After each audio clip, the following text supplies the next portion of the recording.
قرآن مجید میں مختلف مقامات پر حضرت آدم علیہ السلام کی پیدائش کا ذکر۔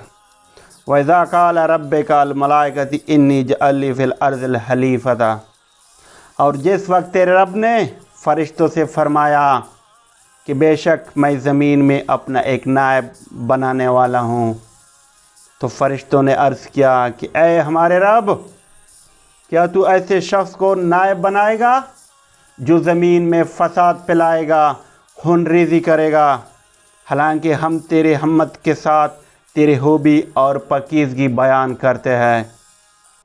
اللہ تعالیٰ نے فرمایا کہ جو میں اس میں مصلحت جانتا ہوں وہ تم نہیں جانتے، اور اللہ تعالیٰ نے حضرت آدم علیہ السلام کو تمام دنیاوی چیزوں کے نام سکھا دیے، پھر ان چیزوں کو فرشتوں کے سامنے پیش کیا اور فرمایا کہ مجھے ان چیزوں کے نام بتا دو اگر تم سچے ہو۔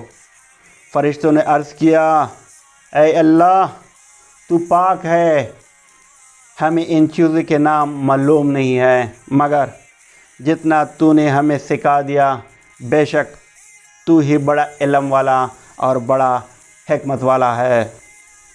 اللہ تعالیٰ نے فرمایا کہ اے آدم، تم ان کو ان چیزوں کے نام بتاؤ۔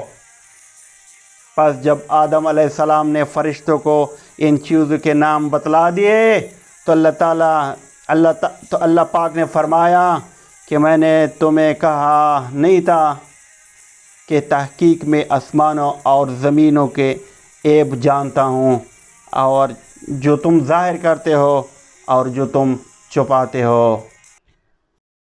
ویڈیو اگر پسند آ گئی تو ضرور شیئر کریں اور میرے چینل کو سبسکرائب کریں۔